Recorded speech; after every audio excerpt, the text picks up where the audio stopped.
আসসালামু আলাইকুম। আপনি কি জানেন আমাদের দেশের ইন্টারমিডিয়েট পাশ করা একজন শিক্ষার্থীর জ্ঞান আর বাহিরের উন্নত কোনো দেশের শিক্ষার্থীর জ্ঞান 6 পাসের সমান? শুনতে কিন্তু অবিশ্বাস লাগছে, কিন্তু এটা শুধু একটা রিউমার না, বাস্তবতার সঙ্গেও কিন্তু অনেকটাই মিলে যায়।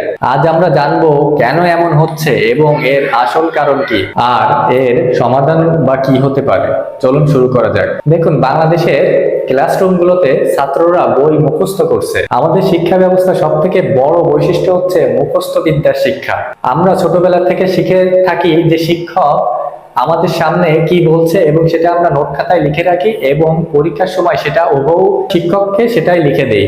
ফলাফল কি? পরীক্ষা শেষে বেশিরভাগ বিষয় মাথা থেকে উড়ে যায়। নতুন পরিস্থিতিতে সেই জ্ঞানকে কাজে লাগানোর সুযোগ বা অভ্যাস কোনো কিছুই গড়ে ওঠে না। অন্যদিকে উন্নত দেশে যেমন ফিনল্যান্ড, কানাডা, যুক্তরাজ্য, সিঙ্গাপুর, জাপান, এসব দেশের শিক্ষার্থীরা ছোটবেলা থেকে শিখতে পারে। তারা কিন্তু শুধু তথ্য মুখস্থ করে না, তারা এই জিনিসটা যেটা পড়ে সেটা ব্যবহারিকভাবে বাস্তবতায় কাজে লাগানোর চেষ্টা করে এবং বিভিন্ন সমস্যার সমাধান করে। আরেকটা গুরুত্বপূর্ণ কারণ হচ্ছে বাংলাদেশের কারিকুলাম।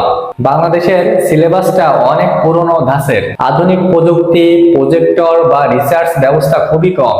বিদেশের ষষ্ঠ শ্রেণীর শিক্ষার্থীদের সায়েন্স প্রজেক্ট, কোডিং, পরিবেশ গবেষণা এসব হাতে কলমে ধরে শেখানো হয়। আমাদের দেশে শিক্ষকের ভূমিকা, আমাদের দেশে শিক্ষক মূলত লেকচার দেন, ছাত্ররা সেটা শোনেন এবং সেটা খাতায় লিখে রাখেন। এদিকে বিপরীতে যদি দেখা যায় উন্নত দেশের শিক্ষকরা হচ্ছে গাইডের মতো। শিক্ষার্থী নিজে তথ্য খুঁজে বের করে, শিক্ষক শুধু দিক নির্দেশনা দেন। এবার আসি মূল্যায়ন পদ্ধতিতে।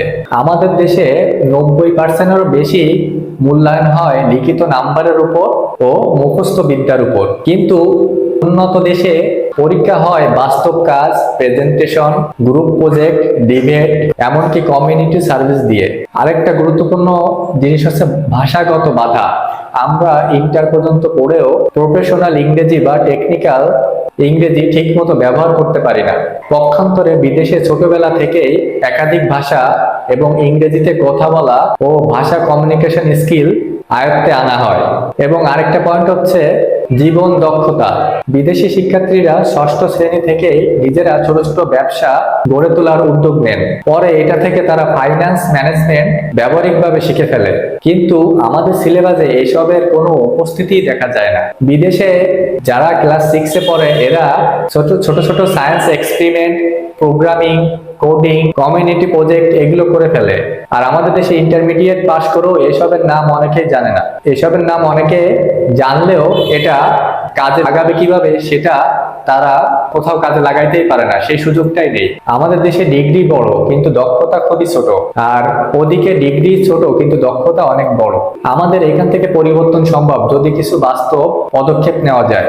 যেমন 1 নাম্বার, মুখস্থ বিদ্যা বাদ দিয়ে বাস্তব সমস্যা সমাধানের উপর জোর দিতে হবে। প্রজেক্ট ও রিসার্চ বাধ্যতামূলক করতে হবে। প্রযুক্তি ও ডিজিটাল স্কিলের সিলেবাস আনতে হবে।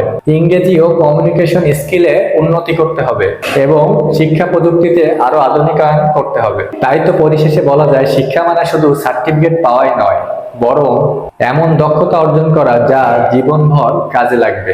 যদি আমরা এটা পরিবর্তন করতে পারি, তাহলে একদিন আমাদের শিক্ষার্থীরা শুধু ডিগ্রি অর্জন করবে না, দক্ষতা ও বিশ্বাস সমান হবে।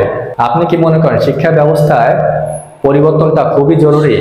আর আমাদের আধুনিক শিক্ষা ব্যবস্থা কেমন হওয়া উচিত অবশ্যই কমেন্টে জানাবেন এবং ভালো লাগলে পাশে থাকবেন। ধন্যবাদ।